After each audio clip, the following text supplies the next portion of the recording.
après la Shoah.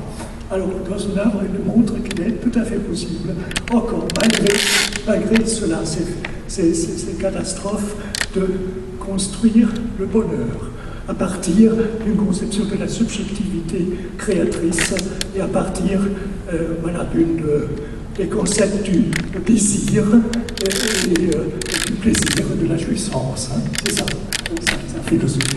Donc, je pense qu'on en parle encore, parce que ces derniers temps, j'ai eu justement le temps pour étudier et lire encore plusieurs de ces ouvrages, et j'imagine qu'on pourrait peut-être faire quelque chose encore pour Israël, pour honorer son œuvre et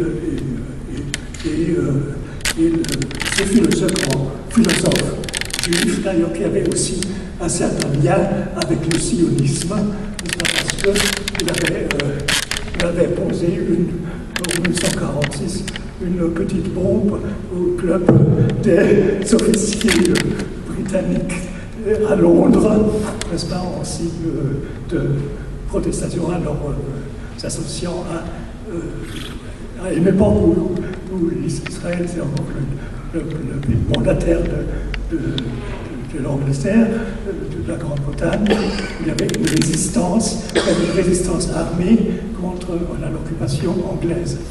Ceci dit, voilà, c'était pour cela elle a même été emprisonnée pour avoir tenté d'organiser, trouver des armes pour la résistance israélienne contre l'occupant britannique. Voilà. Donc, voilà. Je veux, au sujet, c'est évidemment, je veux vous parler aujourd'hui de trois philosophes. Trois philosophes qui ont pensé sur j'ai intitulé ça l'humanité. Alors c'était la question évidemment de la menace de l'humanité à l'époque de la bombe atomique et sur la voie de la destruction que se trouve notre humanité, et cela à partir de réflexions consacrées à Günther Anders, à Hans Jonas et à Michael Fussell, qui lui est l'auteur, je te rappelle, d'un livre qui s'appelle La fin du monde, critique de la raison apocalyptique.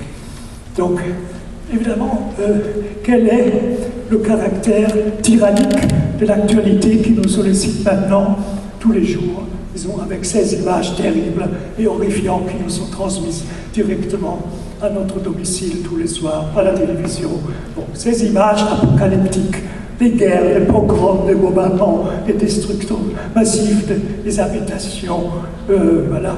Ces images de dizaines de milliers de civils affamés, menacés de mort par la famine ou la malnutrition, en Afrique surtout, mais aussi au Proche-Orient. Ces images que nous devons maintenant regarder tous les jours, dans l'indifférence, ou bien avec émotion ou indignation, dans une attitude d'impuissance qui est bien celle d'un spectateur face au naufrage d'un monde devenu fou, ayant perdu son équilibre, étant de plus en plus déchiré par des conflits aigus et des haines, d'un monde étant engagé depuis l'invasion de l'Ukraine par la Russie de Poutine sur la voie de son autodestruction.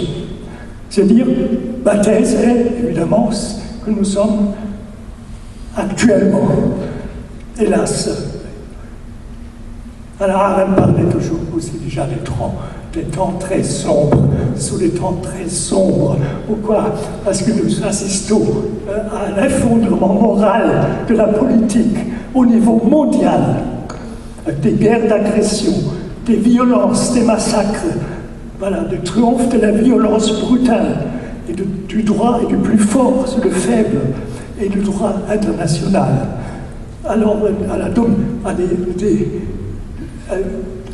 guerres terribles de destruction déclenchées par des tyrans, hein, comme Poutine par exemple, par des dictateurs, par des chefs omniprésents, qui évidemment, malheureusement, sont en possession d'armes atomiques et d'un bombe atomique qui permet évidemment la possibilité de détruire le monde entier.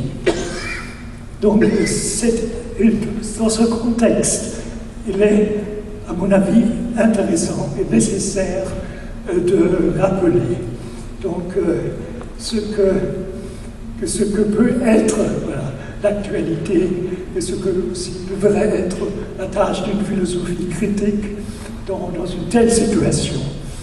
La tâche d'un philosophe, d'une philosophie critique attachée aux notions de justice, de l'égalité, de la liberté, de la justice sociale, face à de telles monstruosités qui nous sont imposées depuis longtemps. Nous pouvons résister, mais on voit bien que les forces de résistance sont encore très limitées. Je ne dis pas qu'elles sont inexistantes, mais probablement il faudrait les mobiliser. Hegel disait, dans sa philosophie du droit, que la pensée, c'est le temps exprimé sous la forme de concept, die Zeit in Gedanken gefasst. Cette phrase, cette formule faisait directement allusion aux grands événements historiques et politiques qui marquaient son époque, notamment aux guerres napoléoniennes destinées, en un sens, à exporter les acquis positifs de la Révolution française. Donc, par des guerres conquêtes dans les pays encore dotés de régimes monarchiques, donc comme par exemple les États allemands. Donc pour lui, le grand philosophe de Berlin, comme il l'affirme dans sa philosophie du droit, le réel était toujours le rationnel, et le rationnel le réel. Donc pour Hegel, Napoléon incarnait vraiment l'esprit mondial sur un cheval. Or, à cette vision plus optimiste de l'histoire, Adorno, Horkheimer, l'école de Francfort, osaient cependant opposer précisément, dans le contexte historique de la montée du fascisme en Europe, la sentence, le réel, non, le réel c'est l'irrationnel, parce qu'au XXe siècle, avec l'émergence des totalitarismes, avec Hitler et Staline, la raison est vraiment devenue déraison, c'est-à-dire le triomphe de l'irrationnel, un peu partout, dans la société moderne et contemporaine. Non seulement de la politique et de la culture, avec cette dérive totalitaire, de ce délire du culte du chef charismatique nationaliste, tenant son peuple intimidé sous sa botte, et la propagation massive du mythe, par exemple, de la grande puissance, de la grande Russie, soi-disant inversible, incarnant la race forte, la domination mondiale. Donc, vu l'affaiblissement à l'échelle mondiale de ces dernières années, dans le monde entier, de la démocratie, du respect du droit, de la tolérance, du multiculturalisme, nous avons, je pense, toute raison de nous poser aujourd'hui la question de savoir, vivons-nous maintenant vraiment un retour à cette époque triste, à cette époque de l'éclipse de la raison, déplorée par Horkheimer et Adorno. Autrement dit, sommes-nous aujourd'hui, éventuellement, déjà de nouveau, avec la tragédie du 7 octobre 2023 en Israël, et celle de la bande de Gaza aujourd'hui, avec cette vague de sang provoquée par des bombardements massifs, frappant surtout les populations civiles.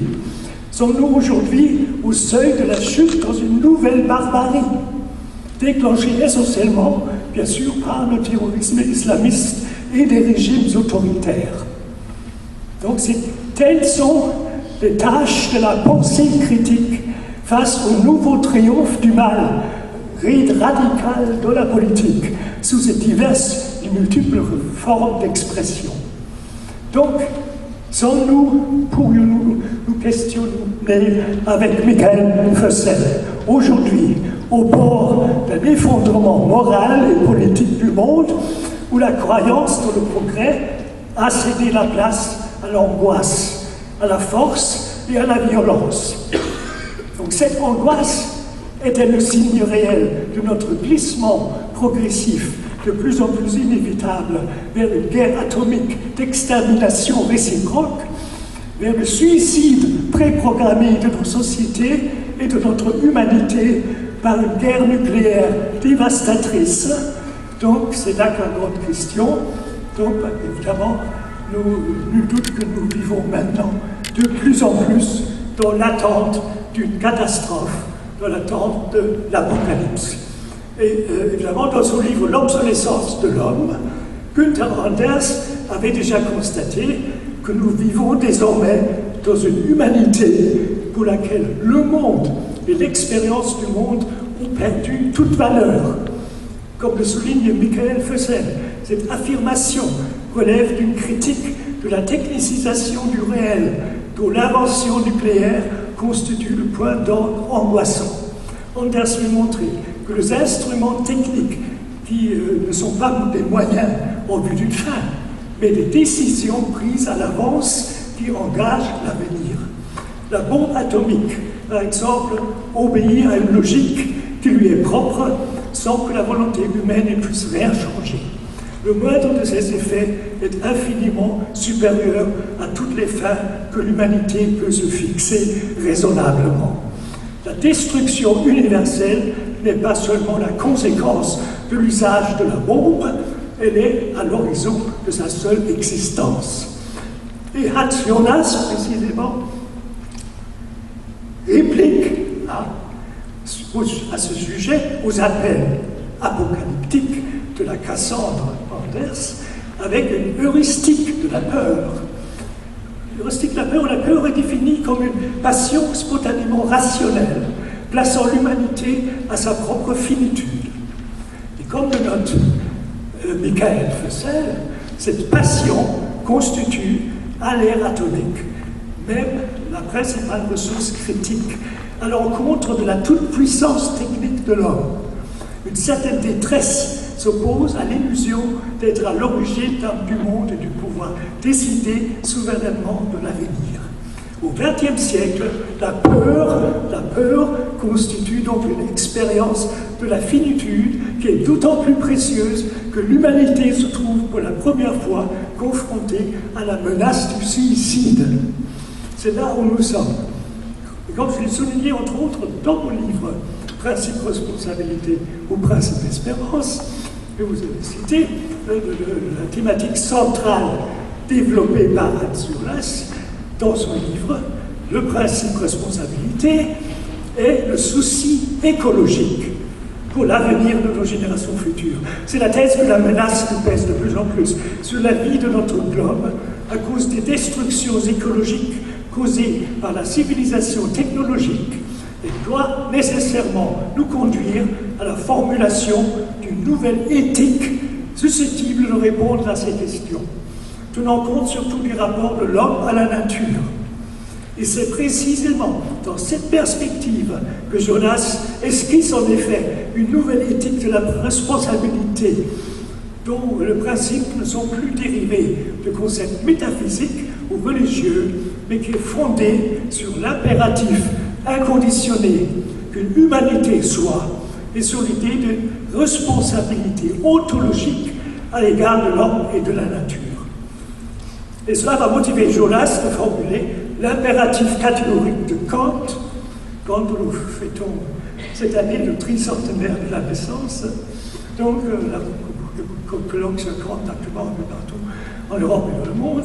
Donc Jonas veut reformuler ce qui est au cœur de l'éthique de Kant, l'impératif catégorique, et veut le reformuler écologiquement sous la formule nouvelle: agis toujours en sorte que les maximes de ton action soient compatibles avec la préservation de l'environnement, de l'écosphère et de la nature. Donc, en ce qui concerne donc, les principes de cette nouvelle éthique pour notre siècle des technologies avancées, selon Jonas, le principe kantien d'obligation, figurant au cœur même de cette éthique idéaliste, fondée sur le devoir et sur l'impératif catégorique, devrait absolument être substitué par la force de conviction de notre sentiment et par la vérité atteinte par le savoir. Par conséquent, cette éthique nouvelle devrait bien être articulée à une science des prédictions hypothétiques, voire à une futurologie comparative, et dont la tâche première serait de consulter nos craintes préalablement à nos désirs, afin de déterminer ce qui nous tient réellement au cœur. Or, cette futurologie jonassienne exclut hélas, dirais-je, tout horizon utopique, et particulièrement cette volonté utopique d'Ernst Bloch de réalisation des images de souhait de la conscience anticipante, comme elle est esquissée et développée par Ernst Bloch dans le principe d'espérance. Jonas a en effet écrit le principe de responsabilité pour défier le principe d'espérance, en se lançant ainsi, ce qui a évidemment provoqué des remous dans une grande polémique contre l'auteur de cette grande trilogie philosophique rédigée par Ernst Bloch pendant son exil américain, comportant un grand abrégé des utopies sociales et des fondateurs du socialisme utopique français du XIXe siècle, Saint-Simon, Fourier, Proudhon, etc. Je reviens à Kant. Kant, en insistant précisément sur ce principe d'obligation de son éthique de devoir, nous enseignait « tu dois, donc tu peux ». En revanche, pour Hadjonas, le premier impératif moral est que l'humanité soit. Ce qui signifie que de facto, l'impératif catégorique kantien est ainsi tout simplement remplacé par ce que Hadjonas dénomme l'impératif d'existence. Et cet impératif d'existence est bien articulé à un impératif ontologique, le résultat de l'idée de l'homme qui sous-tend l'interdiction de jouer au va-tout avec l'humanité. Mais si, comme l'a justement souligné Paul Ricoeur, la rationalité ne cesse d'être subordonnée à l'ontologie, cette ontologie jonassienne, articulée à une heuristique de la peur, ne peut qu'être porteuse d'une crainte des dangers qui menacent l'humanité au niveau de son vivre et de son survivre.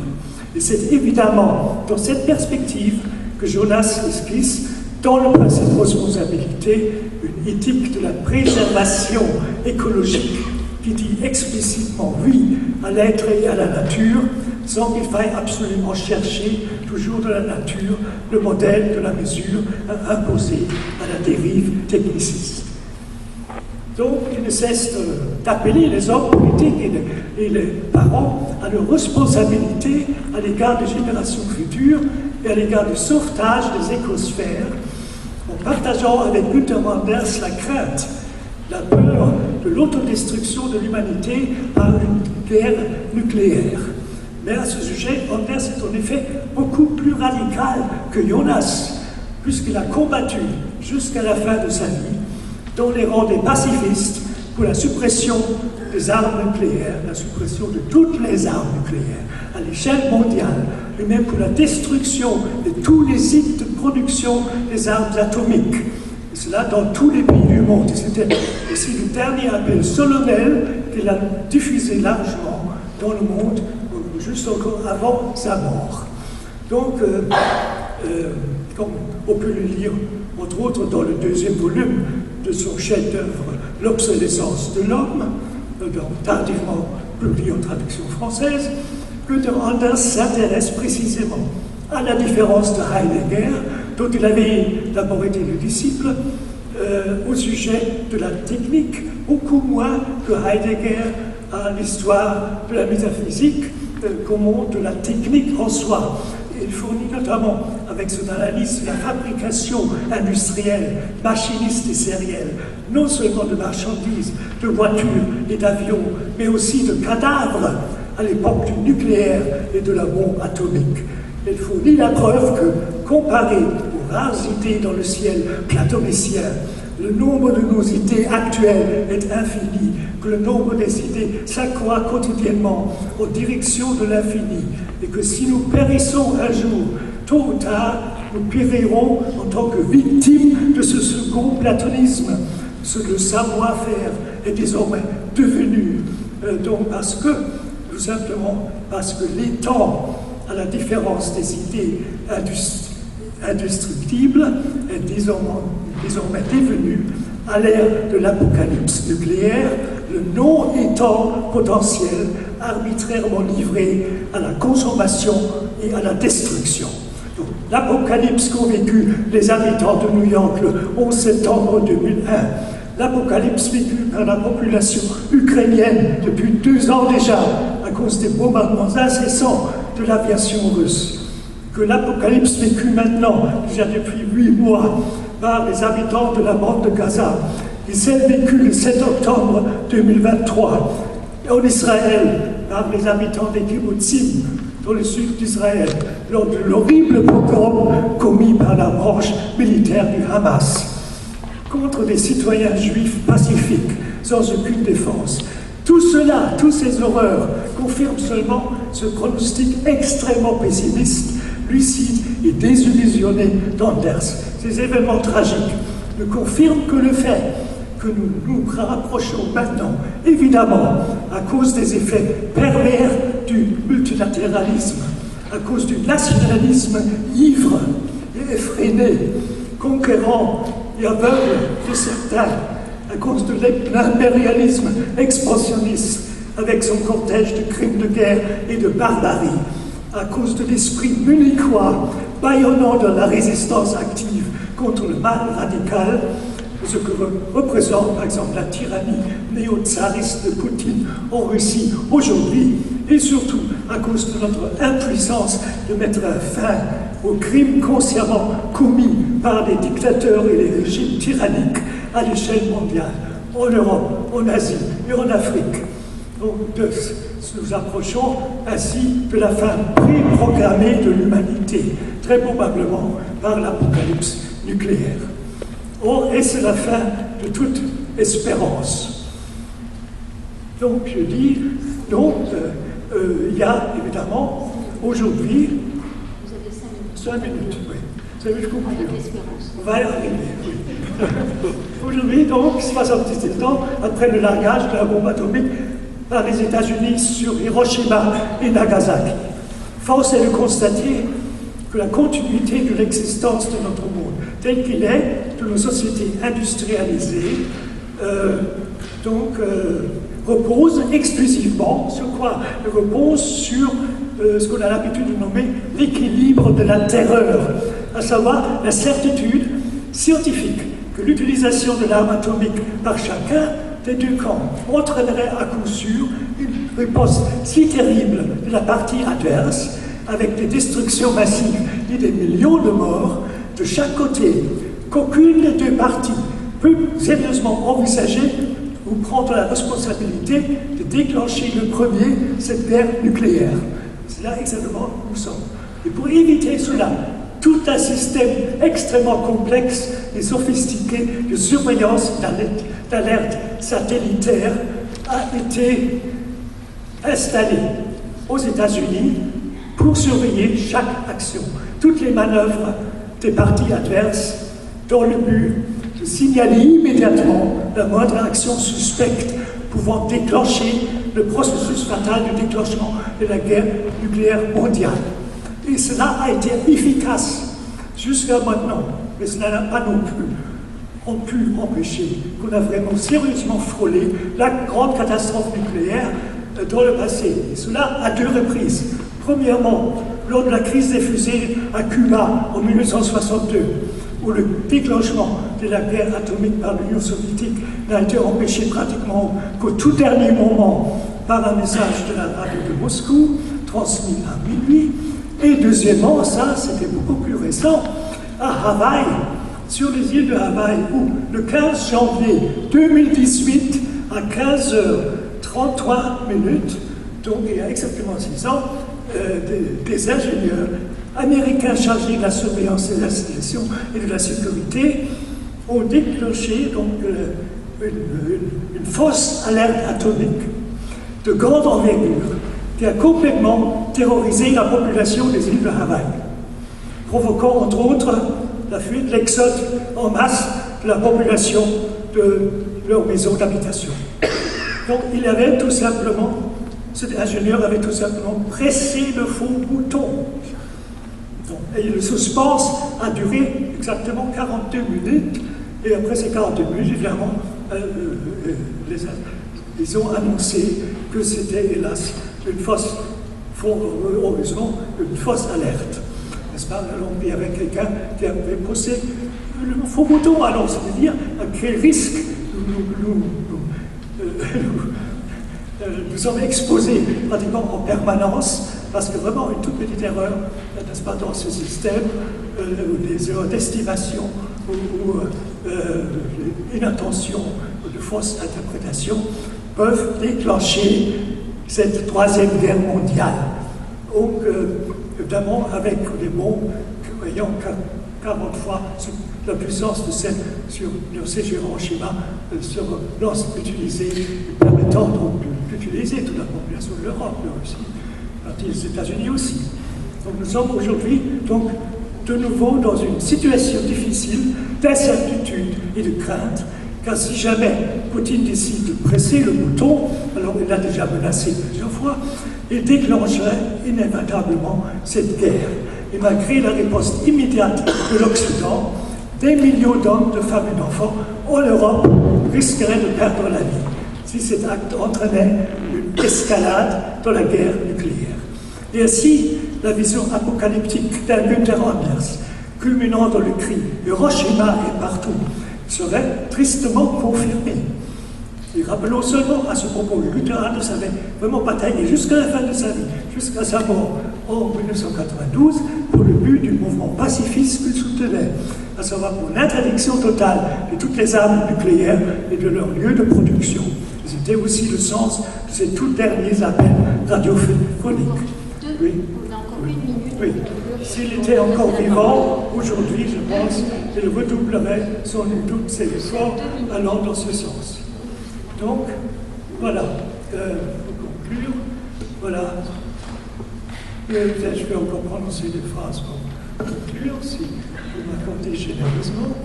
Donc, je dis donc toutes évidences, maintenant, alors, évidemment, il y a chez Fussell toute une philosophie, des réflexions très intéressantes sur le possible, sur le danger, sur l'apocalypse, etc. Je ne peux pas plus le résumer maintenant pour les raisons de temps. Mais une chose est sûre, il est devenu urgent aujourd'hui d'agir pour rendre possible le possible, précisément parce que de toute évidence, maintenant, comme ça je conclue, le pire est encore devant nous. Il ne faut pas se faire la moindre illusion. Si nous n'empêchons pas rapidement au Proche-Orient, par exemple, et en Ukraine, dans les pays d'Afrique, etc., si nous n'empêchons pas avec la mobilisation de l'opinion publique internationale, la paix, au moins un cessez-le-feu immédiat, n'est-ce pas? Donc, si nous ne réussissons pas, et là je pense à la France, évidemment, c'est notre devoir moral en tant que penseur critique, partisan d'une philosophie sociale critique. On ne peut pas complètement contextualiser la situation dans laquelle nous sommes. Je pense évidemment au dimanche prochain, si nous ne réussissons pas à construire un mur, une véritable digue de toutes les forces démocratiques pour empêcher l'arrivée au pouvoir des populistes de l'extrême droite en France. Donc, dans ce cas-là, évidemment, nous devons évidemment faire tout, je pense, pour empêcher donc, cela. Et il n'est peut-être pas encore trop tard. N'oublions pas, évidemment, que la France est le pays de la Déclaration des droits de l'homme et aussi le pays cofondateur de l'Union européenne. Donc, nous ne devrons pas oublier cela. Quelles seraient les conséquences alors d'un effondrement, d'un tremblement de terre politique en France, alors évidemment qui isolerait la France complètement entre l'Union européenne. Donc, il mènerait une politique, n'est-ce pas, de la désignation de l'étranger, de la xénophobie et du nationalisme le plus fanatique possible, je pense. Nous avons le devoir de résistance.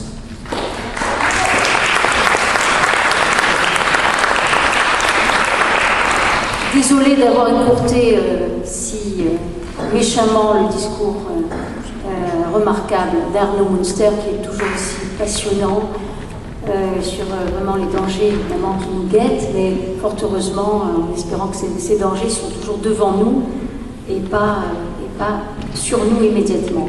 Alain Barthes, je lui ai offert cette petite illustration qui fait véritablement